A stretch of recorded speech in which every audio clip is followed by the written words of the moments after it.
할렐루야. 아멘. 우리 흐름 중 생명 흐름 중 나 흐름 중에 있도다. 자, 우리의 이런 신성한 생명의 흐름 가운데 있음을 감사합니다. 이 흐름 안에 있을 때 수고로운 게 없죠. 그냥 흐름에 떠밀려 가면 되니까. 에스겔서에 보면 이러한 흐름이 흘러서 흐를 때 제일 처음엔 어디죠? 발목에, 그 다음에 무릎에, 그 다음에 허리에. 발목과 무릎에 이를 때는 우리가 임의대로 행할 수 있지만 나중에 허리에 차고 헤엄칠 강이 되면 그 흐름이 어떻게 되죠? 그냥 떠밀려 가는 거예요. 뭐 애쓸 필요도 없습니다. 내가 뭐 이기려고 승리하려고 노력할 필요가 없는 거죠. 다만 그 흐름에 떠밀려서 가기만 하면 되는 거예요. 오늘 우리가 추구하게 될 이 분기세에 있어서 우리는 이러한 신성한 하나의 흐름이 있다는 것을 함께 볼 수 있기를 원합니다. 지난주에는 우리가 이 베드로 형제님의 이러한 사역을 통해서 이러한 주님의 번식이 더 확장되는 것을 볼 수가 있습니다. 특별히 10장에서 어떤 일이 있었죠? 고넬료의 집에서, 특별히 이방인 고넬료의 집에서 이방인들에게 성령이 임했죠, 그죠? 이방인 믿는 이들 위해 성령이 임하심으로 그들이 침례 받음으로 몸 안으로 인도된 것을 볼 수가 있습니다. 이것은 정말 주님의 일단 움직임에, 이 땅에서 움직임이 있어서 정말 커다란 어떤 움직임이죠. 근데 문제는 그 당시 예루살렘을 중심으로 하는 유대교의 이러한 배경이 너무나도 강했기 때문에 이방인들이 그러한 복음을 듣고 성령이 그들에게 임했고 베드로와 그의 일행이 침례 준 것들에 대해서 할례받은 유대인 믿는 이들이 이의를 제기했죠. 그들은 유대 종교의 전통에 사로잡혀서 주님의 그러한 움직임을 보지를 못했습니다. 그래서 베드로가 그러한 상황에 대해서 아주 해명하는 그러한 교통을 했습니다. 그러나 그러한 것들이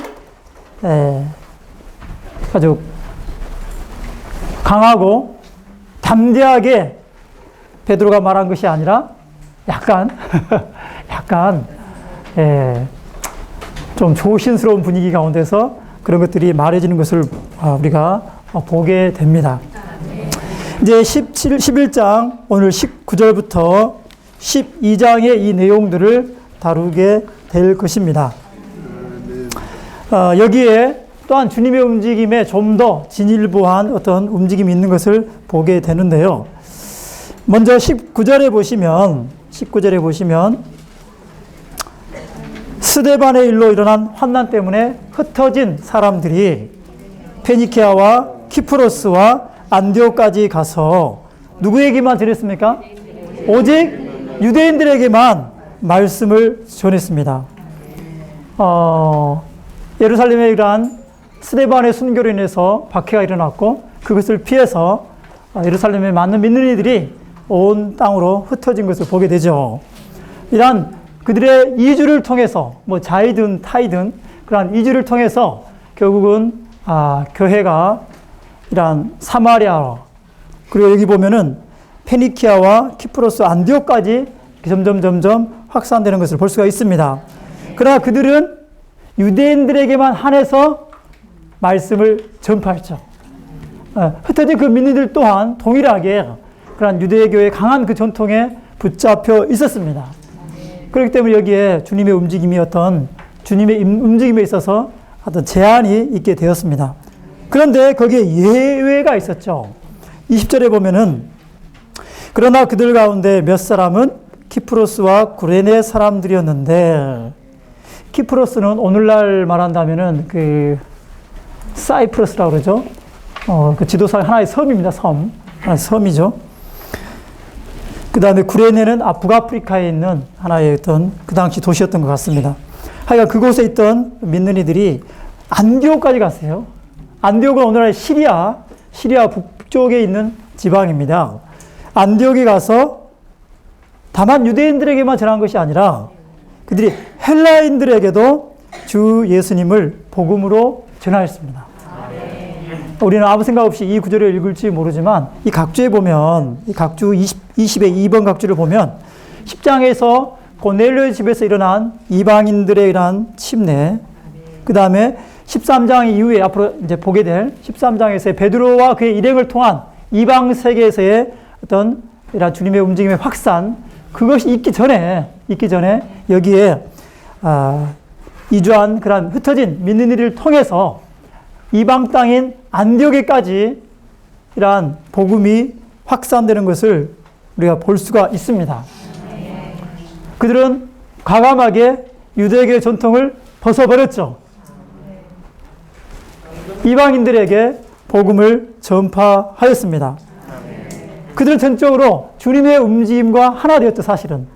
그 당시 주님의 움직임은 이제는 유대인들에 대한 그러한 움직임이 점점 사그라들고 이제는 이방 세계로 주님의 움직임이 뻗어나가는, 전환되는 그러한 어떤 전환의 시기였죠. 그들은 그러한 주님의 전환의 시기에 그 주님의 움직이심과 하나 되었습니다. 그러므로 21절에 보면 주님의 손이 그들과 함께 하셔서 수많은 사람이 믿고 주님께로 돌아왔습니다. 이런 소식이 예루살렘에 이렇게 전해졌고 예루살렘에 있는 이러한 사도들이 그러한 상황을 좀 이렇게 보고 또 그들을 격려하기 위해서 여기 한 사람, 자격 있는 한 사람을 보냈습니다. 누구였습니까? 바나바.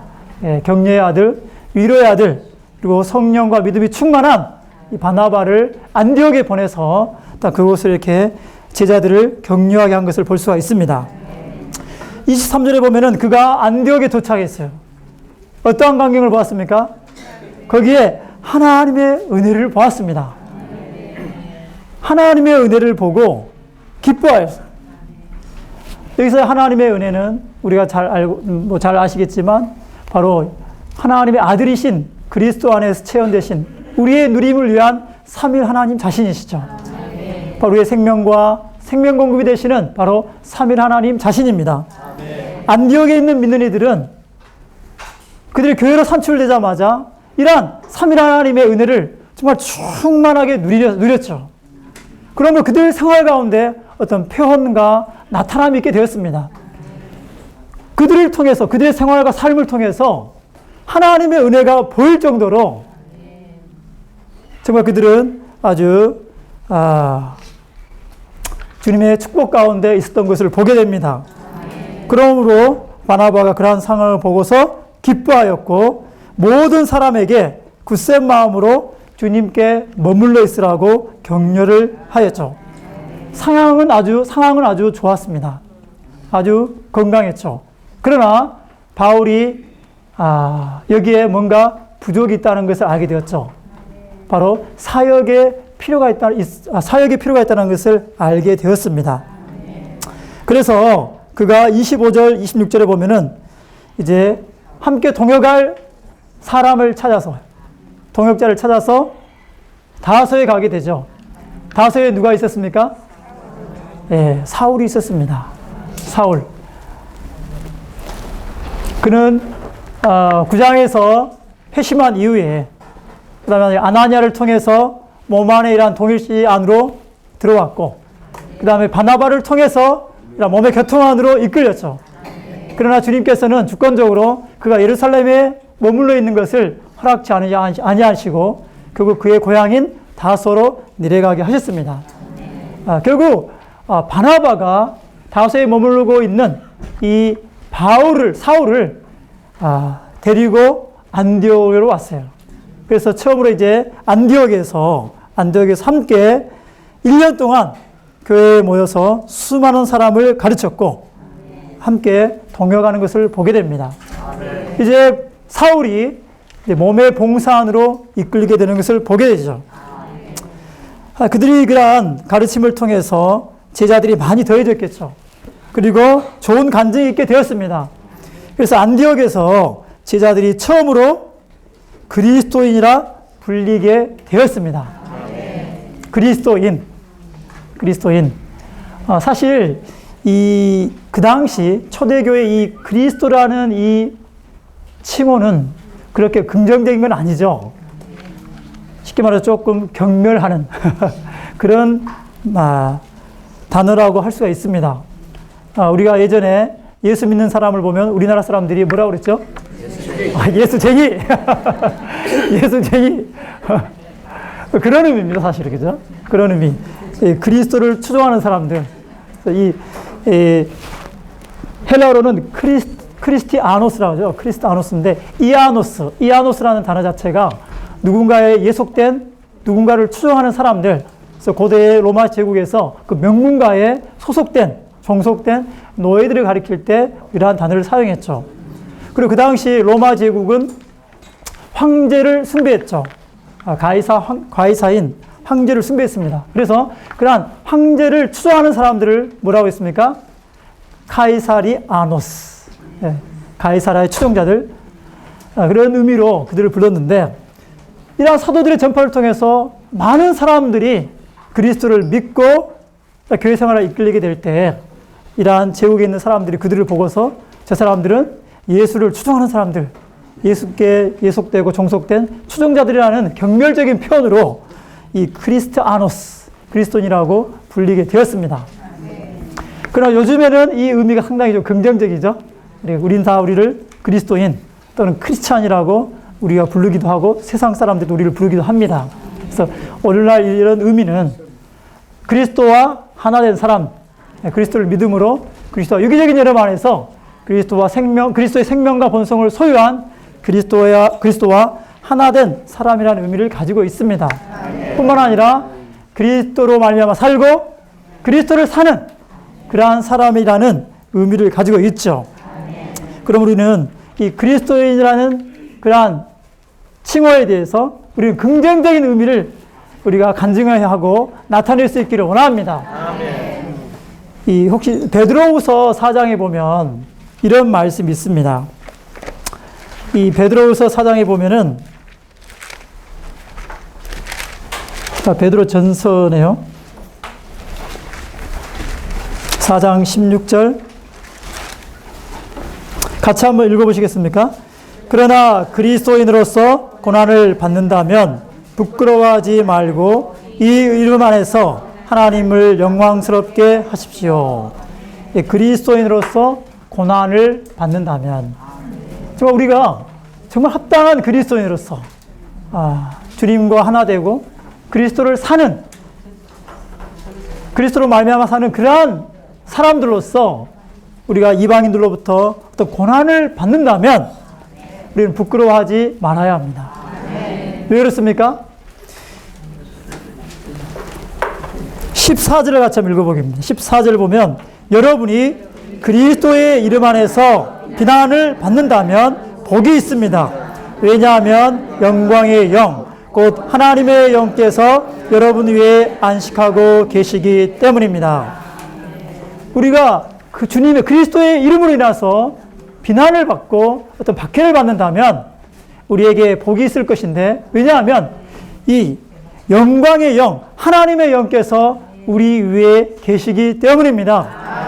그럼 우리는 주님의 이름으로 인해서 받는 그 반대나 비난과 박해에 대해서 우리는 기뻐하고 기꺼이 그것을 감사하는 자가 되기를 원합니다. 근데 문제는 이 15절에 보면 여러분 중에 아무나 살인자나 도둑이나 악을 행하는 이나 남의 일에 간섭하는 이가 되어 고난을 받지 않도록 하십시오. 이거는 주님의 이름을 욕되게 하는 거죠. 뭔가 우리가 죄를 범한다든지 악을 행해서 이방인들에게 비난을 받는다면 이것은 마땅한 것입니다. 오늘날 많은 그리스도인들, 심지어는 성직자들조차도 이러한 그들의 어떤 실패와 이런 많은 것들을 통해서 참 주님의 이름이 땅에 떨어지고 있는 상황입니다. 우리는 이러한 상황들을 안타깝게 볼 뿐만 아니라 또 우리 자신이 그러한 자가 되지 않도록 정말 우리는 주님의 간증을 지키는 자가 되기를 원합니다. 그리스도인으로서 정말 우리는 그리스도와 하나 되고 그리스도를 살고 표현하는 그리스도를 합당하게 나타내는 그러한 자가 되기를 원합니다. 빌립보서에서 바울이 뭐라고 했습니까? 내게 사는 것은 그리스도니 내게 사는 것은 처찬규가 아니고 정말 그리스도의 길을 원합니다. 우리를 통해서 표현되는 것이 죽음과 부활을 거쳐서 승천하신 한 분의 인격만이 우리를 통하여 표현될 수 있기를 원합니다. 사실상 복음은 누구를 전파하는 겁니까? 다만 뭐 예수 믿고 천당 간다, 예수 믿으면 지옥 면하고 천당 간다, 이걸 전하는 건가요? 아니잖아요. 우리가 복음을 전한다는 것은 영화롭게 되신 한 인격을 전파하는 것입니다. 생명 주는 영이 되신 이 그리스도를 전파하는 것이죠. 우리를 구속하실 뿐만 아니라 우리를 구원하셨을 뿐만 아니라 우리를 변화시키시는 이러한 놀라운 그리스도를 우리는 생활 가운데 간증으로서 전파하는 것이죠. 그러나 바울은 복음에 합당하게 생활하고 말하고 있습니다. 우리의 삶의 간증은 복음에 합당해야 합니다. 한 놀라운 인격이 우리의 삶과 우리의 말과 행실을 통해서 표현되고 나타내야 되는 것이죠. 이것이 바로 오늘날 우리가 그리스도의 인으로서 그분의 간증을 지키는 것입니다. 안디옥의 믿는 이들은 그러한 주님의 간증을 나타내 보였습니다. 그들은 그리스도인이라 불리었죠. 아멘. 그러고 나서 이제 바나바가 바울을 이제 안디옥으로 데려와서 함께 이렇게 가르쳤습니다. 그래서 사실 제가 이제 로마서 1번을 거의 다 다뤘습니다. 한번 1번 A, B, C, D를 같이 한번 읽어보기를 원합니다. 흩어진 제자들을 통해 페니키아와 키프로스와 안디옥의 복음이 퍼짐. A, 주님의 말씀이 이루어짐. 주님의 움직이심에 더 전진된 단계. 권위 있는 대표. 하나님의 은혜를 봄. 성령의 충만. 제자들이 그리스도인이라 불리게 됨. 예. 27절부터 30절을 보면 이제 안디옥에 있는 교회와 유대에 있는 성도들 사이에 이러한 좋은 아름다운 몸의 교통이 있는 것을 보게 됩니다. 그래서 유대와 그 인근에 이제 가뭄, 기근이 들었죠. 그럴 때 안디옥에 있는 제자들이 함께 그들이 주님께서 번창하신 것에 따라서 몫을 정해서 유대인 사는 형제들에게 헌금을 보내기로, 구제헌금을 보내기로 결정을 하였습니다. 그래서 그들은 하나님께서 각자 번창하게 해주신 것에 따라서 몫을 정했습니다. 이 몫을 정했다는 말은 오늘날로 말한다면 약정을 한 거죠. 우리 연초가 되면 항상 우리 약정 하지 않습니까? 그죠? 그 당시 믿는 이들 또한 약정을 하여서 약정대로 헌금을 하였습니다. 그래서 모아진 그 헌금을 두 사람에게 곧 바나바와 사울을 통해서 예루살렘에 있는 장로들에게 보내는 아름다운 광경이 나오고 있습니다. 사실 이 예루살렘은 안디옥과 떨어질 수가 없죠. 안디옥은 물론 흩어진 믿는 이들이 예루살렘의 바퀴를 피해서 산출된 교회였습니다. 이방 땅에 세워진 교회였죠. 그러나 그들은 이 예루살렘과 분리되지 않았어요. 그죠? 그들은 여전히 이러한 물질을 주고받음을 통해서 아름다운 몸의 교통 안에 머물러 있었습니다. 사실 우리도 그렇게 하지 않습니까? 우리 지방의 부산의 필요뿐만 아니라 한국의 이러한 사회 건축을 위해서 약정에서 또 헌금을 또 보내고 또 어떤 온 땅의 유럽과 이런 여러 가지 주님의 필요를 위해서 또 우리가 그런 부분들을 흘러보내고 있습니다. 정말 이런 것은 너무나도 좋은 간증이고 축복된 그러한 상황인 것 같습니다. 아멘. 이제 로마자 3번 같이 한번 읽어보기 원합니다. 주님이 사울을 더한층 준비되게 하심. A. 예루살렘을 통해 산출됨. 1, 2, 3, 4. 스데반의 순교. 주님이 사울에게 전하심. 아나니아에 의해 확증됨. 바나바를 통해 그 몸의 교통 안으로 들어옴. 사실 우리가 11장 19절부터 30절까지 이 부분을 볼 때 다만 믿는 이들이 흩어져서 안디옥에 교회를 세우고 또 예루살렘의 사도들이 바나바를 파송해서 그들을 격려하고 또 사울을 다소에서 데려와서 함께 1년 동안 가르치고 그냥 뭐 그런 평범한 어떤 이야기인 것 같아요. 그러나 이러한 이 이야기에 깊이 들어가 보면 이 주님께서 앞으로 이방 세계에서의 그분의 이러한 사역을 확산하기 위해서 하나의 그릇을 예비하기 위한 이러한 더 진보된 단계들인 것을 보게 됩니다. 그 그릇은 누구였습니까? 사울이었습니다. 이 사울은 특별히 이방 세계에 그분의 이러한 움직임을 수행하기에 가장 적합한 사람이었습니다. 물론 베드로가 아주 진취적이고 적극적이고 물불을 가리지 않는 아주 그러한 절대적인 사람이었지만 그는 이방 세계의 주님의 움직임을 수행하는 데 있어서 합당치 않은 그릇이었습니다. 11장에 보면 그가 이러한 고넬료의 집에서 있었던 일을 변명할 때 그렇게 충분히 담대하지 않았고 나중에 갈라디아서 2장에 보면 어떤 일이 있었습니까? 외식했죠. 외식했습니다. 그는 이방인 믿는 이들과 함께 음식을 먹고 있다가 야고보에게서 누군가가 온다는 소리를 듣고 어떻게 했어요? 뒤로 물러났어요.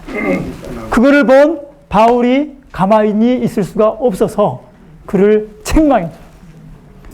거기서 보는 것은 베드로가 여전히 유대계 전통에 있어서 하나님이 그 구약 경륜에 있어서 여전히 뭔가 그 존재 안에 남아있어요. 그건 하나님의 신약 경륜에 있어서 분명하지가 않았습니다. 그러므로 베드로는 이제 12장 나중에 나오겠지만 점점 이 주님의 사역의 무대에서 이제 퇴장하는 그러한 상황을 맞이하게 됩니다. 그리고 새로운 그릇이 준비되어서 이제 13장부터 본격적으로 그 움직임을 수행하게 되죠. 사실 이 바울을 준비하는 주님의 이러한 준비 단계는 6장부터 시작되죠. 6장에서 어떤 일이 있었습니까? 성령이 충만한 7 집사를 세우게 되고 그 가운데 스데반이라는 사람이 있었습니다. 그가 7장에서 아주 담대하게 성령이 충만해서 아주 긴 복음의 메시지를 전파하죠. 그로 인해서 유대인들에 의해서 어떻게 되죠? 돌에 맞아 죽었습니다. 그러나 그는 순간은 순간까지도 그는 주님의 간증을 지켰고 하늘이 열렸고 사람의 아들이 보좌에 앉아 계신 것을 하나님이 보좌 옆에 서 계신 것을 보았습니다. 그러므로 그는 그의 영을 주님께 부탁하고 또한 그들의 그를 죽인 유대인들의 죄들을 그들에게 돌리지 말라고 주님께 기도했습니다. 물론 청년 사울이 스데반의 그러한 죽임을 마땅하게 여기고 또한 증인으로서 그를 돌로 쳐 죽이는 사람들의 옷을 보관했지만 그는 그러한 광경들에 대해서 아주 깊은 인상을 받았을 것입니다. 사실 스데반을 통해서 복음 메시지를 바울은 들은 거예요. 그렇지 않습니까? 그리고 나중에 그가 다메섹 도상에서 직접적으로 주님으로부터 구원을 받게 됩니다. 주님으로 직접 이러한 하늘의 이러한 이상을 봄을 통해서 회심하게 되죠. 그러고 나서 나중에 다메섹에서 아나니아라는 아주 작은 그리스도의 몸의 지체를 통해서 몸 안으로 동일시되는 것을 볼 수가 있습니다. 그런 다음에 바로 이 바나바를 통해서 예루살렘의 사도들에게 소개되고 몸의 교통 안으로 그가 안내되는 것이죠. 누구도 두려워서 바울과 가까이 하려고 하지 않을 때 바나바는 기꺼이 그를 데리고 사도들에게로 이끌고 그런 교통을 가질 수 있도록 인도하는 역할을 수행을 했습니다.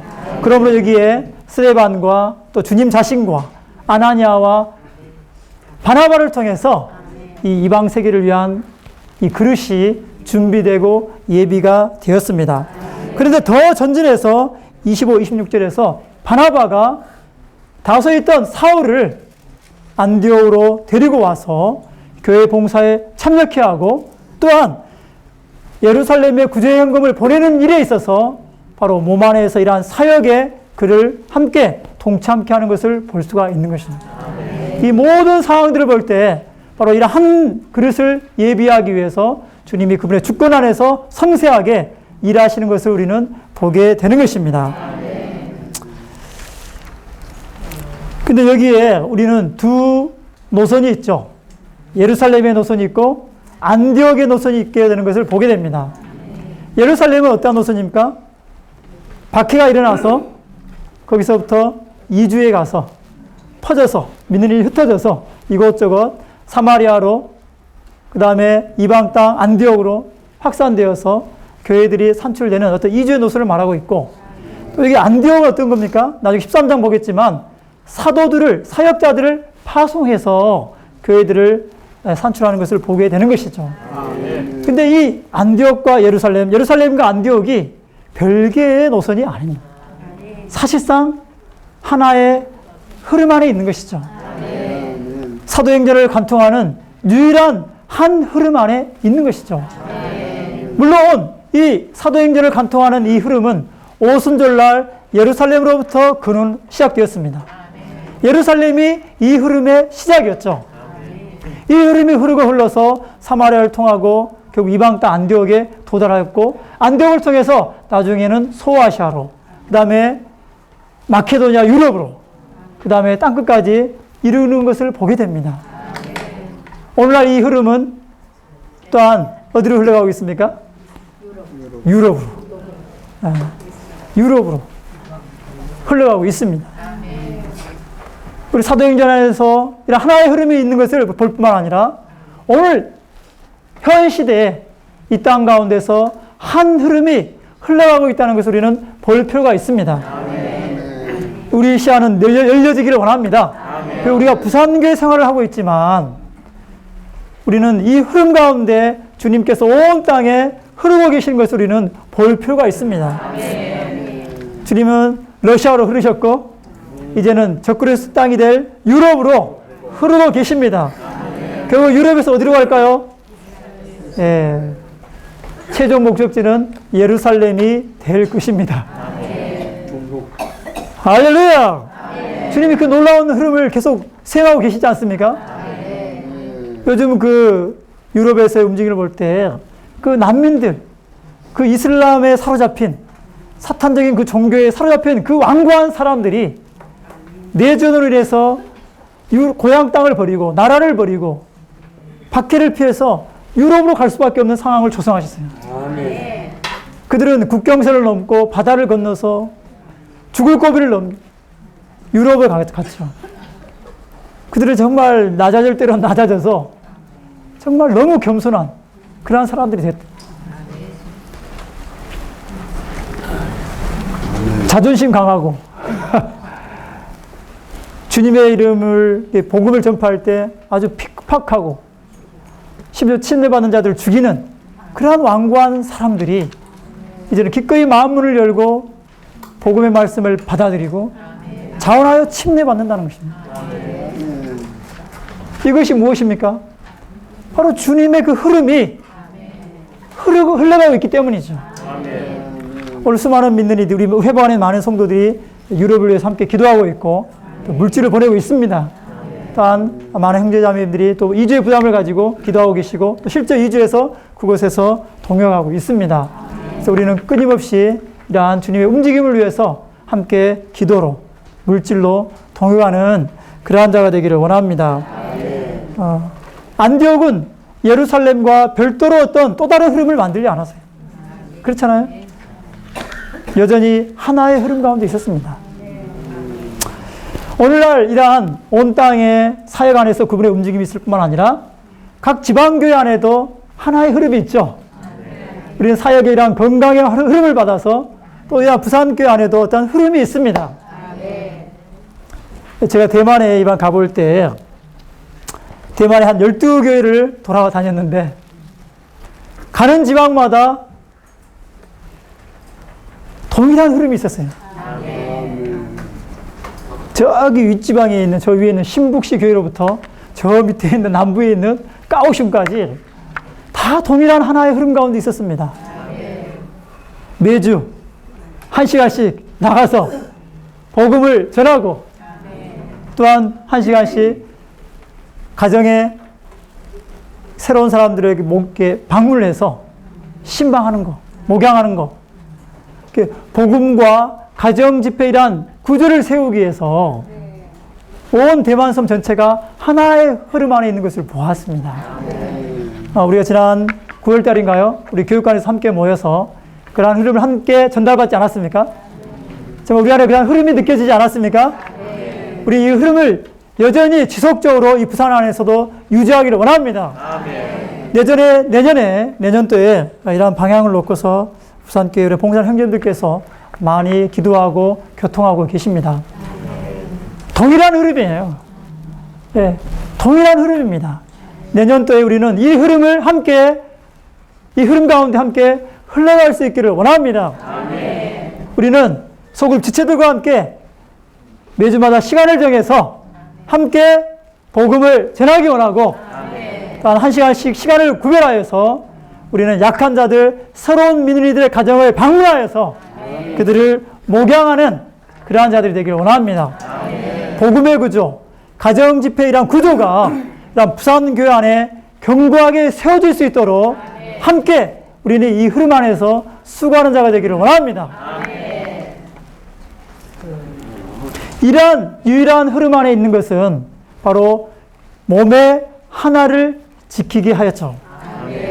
만약에 누군가가, 그의 어떤 은사 있는 누군가가, 그의 사역이 아주 유력한 그런 누군가가 예루살렘의 흐름과는 다른, 예루살렘으로부터 흘러온 이 유일한 흐름과는 다른 또 다른 흐름을 만들어낸다면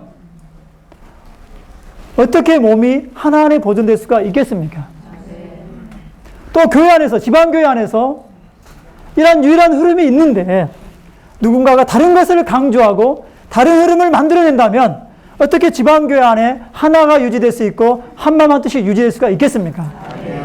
그러므로 우리는 이러한 한 흐름 안에서 몸의 하나 안에 지켜질 수 있기를 원합니다. 흐름 안에 뛰어들기 원합니다. 흐름 안에 함께 흘러갈 수 있기를 원합니다. 이 흐름 안에 함께 흘러가면은 거기는 수고로운 것이 없어요. 애쓰는 것이 없습니다.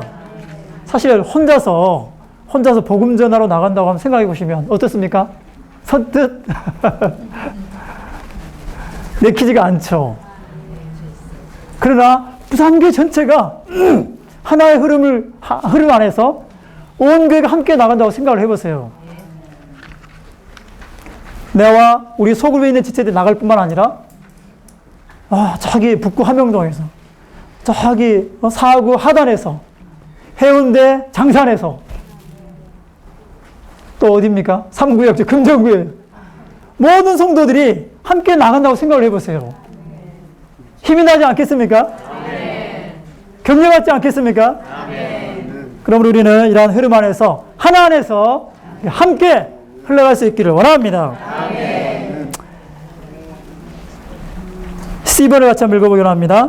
그 몸의 하나를 지킴 한 흐름, 베드로의 사역과 사울의 사역, 한 흐름 안에서 하나를 보존함. 아멘. 한 흐름 안에서 우리는 함께 흘러가기 원합니다. 사도행전의 이러한 유일한 흐름이 지속적으로 지금 흘러가고 있습니다. 중단되지 않고 흘러가고 있습니다. 이 사역 안에, 또 이 흐름 안에 이 두 사람으로 대표되는 사역이 있었죠. 베드로의 사역과 바울의 사역. 이 베드로의 사역은 주로 유대인들에 대한 것이고 바울의 사역은 이방 세계를 향한 것이었습니다. 그러나 이 사역 또한 분리된 사역이 아니죠. 이 사역이라는 것은 주님의 움직임을 수행하기 위한 그리스도의 몸의 기능발이죠. 각각의 어떤 맞는 지역이 좀 다를 수가 있습니다. 베드로는 유대를 중심으로 하는 유대인들에게, 또한 바울은 안디오를 중심으로 하는 이방 세계의 어떤 그런 움직임을 수행했지만 다른 사역이 아니죠. 유일한 한 사역을 그들은 수행한 것입니다. 유일한 한 사역의 한 부분들로서 그들은 함께 수고한 것이죠. 결코 다른 사역들이 아닙니다. 이 사역은 하나로 함께 건축되어 있는 것이죠. 마치 예루살렘의 12기초석을 볼 때 12층이 있죠. 한 층 한 층에서 12층이 있습니다. 그들은 수평으로 나열된 게 아니죠. 함께 층층이 건축되어 있는 것이죠. 만약에 베드로의 사역이 없었다면, 예루살렘을 중심으로 하는 베드로의 사역이 없었다면 바울의 이방 세계를 향한 바울의 사역이 존재할 수 있었습니까? 결코 있을 수 없습니다. 왜요? 바울은 예루살렘을 통해서 산출된 산물이기 때문이죠. 사실 바울은 그가 사울일 때 어디서 교육을 받았습니까? 예루살렘에서 가마엘 문화에서 교육을 받았죠. 그리고 그는 결국 예루살렘에서 스데반이라는 복음 전파를 통해서, 그리고 또한 예루살렘에서 이주한, 다메섹에 이주한 아나냐를 통해서 몸의 동역시 안으로 이끌렸고, 또한 예루살렘에서 파송한 바나바에 의해서 이러한 교회 봉사 안으로, 사역의 이러한 봉사 안으로 그는 입문해 들어왔습니다. 그러므로 전적으로 이 바울은 예루살렘의 산물이죠.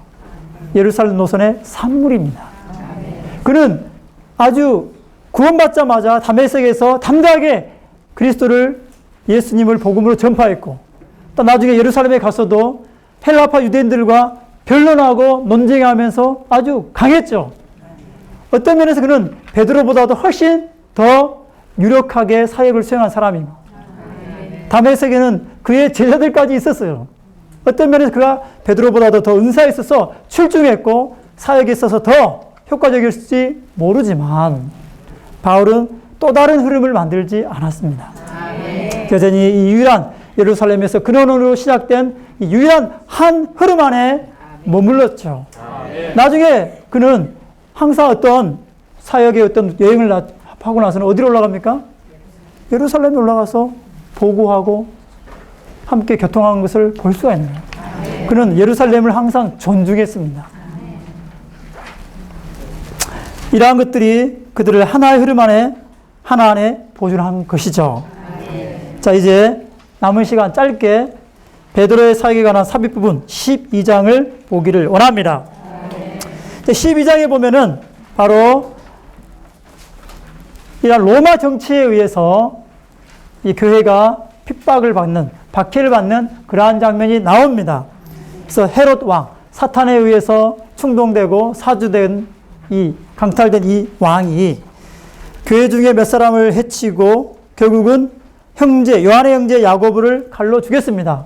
그런 것들을 유대인들이 기쁘게 여기자 어떻게 하죠? 베드로를 붙잡아서 감옥에 가두게 됩니다. 베드로가 감옥에 갇혀 있는 상황에서 교회는 어떻게 했습니까? 기도했습니다. 5장 5절 하반절에 보면은, 그러나 교회는 그를 위하여 하나님께 간절히 기도하고 있었다. 누구의 집에서 기도했는지 아십니까? 마가 요한의 어머니 마리아의 집에서 그들은 함께 모여서 베드로를 위해서 간절히 기도하고 있었어요. 12절에 보면 거기에 많은 사람이 모여 기도하고 있었습니다. 특별히 자매님들께서 함께 많이 기도하고 계셨습니다. 그러한 기도의 결과 결국 주님께서 주권적으로 천사들을 보내셔서 쇠사슬의 착고에 묶여있던 베드로를 구출하셔서 결국 기도하고 있는 그 교회 가운데로 인도하시는 것을 볼 수가 있어요. 왜 주님이 이러한 베드로의 투옥과 그가 구출되는 내용들을 이 부분에 삽입을 했는가? 여기에 그 이유가 로마서 5번에 나와 있습니다. 같이 한번 쭉 읽어볼까요? A, B, C. 베드로와 그의 사역에 대한 적극적인 인상을 강화시키기 위해. B. 박해의 두 근원지를 보여주기 위해. C. 베드로를 영웅으로 제시하기 위해. 사실 베드로는 이제 사역의 무대에서 점점 퇴장하는 그러한 상황이고, 이제 바울이 새롭게 무대에 등장하는 그러한 과도기적인 상황이었어요. 사실 우리가 11장을 읽는다면은 베드로에 대해서 약간 우리가 부정적인 어떤 느낌을 가질 수가 있겠지만, 그래서 누가는 12장을 삽입함을 통해서 베드로의 사역에 대해서 아주 긍정적인 인상을 우리에게, 성경 독자들에게 심겨주고 있는 것입니다. 뿐만 아니라 이 박해의 두 근원지, 유대 종교와 로마 정치가 합심해서 교회를 박해하고 있다는 것을 보여주고 있는 것이죠. 뿐만 아니라 이 베드로를 영웅으로 제시해주고 있는 것이죠. 결국 베드로의 이러한 12장의 이후에 보면은 24절에 보면은 베드로가 구출되고 나서 24절에 보면 어떤 말씀이 있습니까? 그러나 하나님의 말씀은 확장되고 번성하였다. 박해하는 헤로드 왕은 충에 의해서 먹힌 바 되었지만 교회는 오히려 하나님의 말씀이 확장되고 번성하였습니다. 그러므로 12장 베드로의 사역의 그 마지막은 아주 영광스럽게 끝나는 것을 우리는 보게 되는 것이죠. 말씀은 확장되고 있었습니다. 교회 안에서 확장되고 번성하고 있었습니다. 아멘. 여기에 하나님과 사탄 사이에 전투가 있다는 것을 우리는 또 그 이면에 그 광경들을 보게 되는 것이죠. 사탄은 로마 정치인을 부추겨서 사역의 중심 가운데 있는 베드로를 투하였지만, 또 교회는 그를 위해서 아주 간절히 기도함을 통해서 이 영적 전쟁의 한가운데서 공중의 악한 세력들, 사탄의 이런 어둠의 세력에 맞서서 기도의 사역을 수행하는 것을 보게 됩니다. 그러므로 옥에 갇힌 베드로가 구출되었죠. 오늘이 화요일입니다. 오늘 무슨 날이죠? 예, 성경쌤이라 끝나면 어디 쇼핑 가거나 그러는 시간이 아니고, 또 저녁에 우리는 기도 집회가 있습니다. 지금 특별히 이 부산교회가 전환의 시기를 맞고 있습니다. 2017년에 이르면 많은 부분에 있어서 교회 생활이 전환될 것입니다. 이러한 전환의 시기를 위해서 우리는 주님 앞에 간절히 꾸준하게 기도하는 자가 되기를 원합니다. 이 유일한 흐름 안에서 모든 성도들이 한마음 한뜻 안에서 함께 나갈 수 있도록 우리는 필사적으로 기도하는 자가 되기를 원합니다. 뿐만 아니라 옥에 갇혀있는 형제자매들, 영적으로 갇혀있는 사로잡힌 그들을 위해서 우리는 하나님께서 우리에게 주신 묻고 푸는 권위를 사용하여서 우리는 기도하는 자가 되기를 원합니다. 중보기도 할 때 그들은 옥에서 구체될 것이고, 우리가 함께 몸 안에서 기능을 발휘하는 지체로서 이 유일한 흐름 안에서 함께 갈 수 있을 것입니다. 주님께서 교회를 축복하시고 하나님의 말씀이 내년 2017년에서 부산교회에 번성하시고 확장되어서 많은 새로운 이들이 교회 안에 더해지고 교회가 증가할 수 있기를 원하고, 교회가 함께 건축되어서 우리 이 마지막 시대에 주님의 갈망인 신부를 예배하는 단계에 우리 함께 도달할 수 있기를 원합니다. 할렐루야! 주님을 찬양합니다. 네, 두세 분씩 기도하면서 마치겠습니다.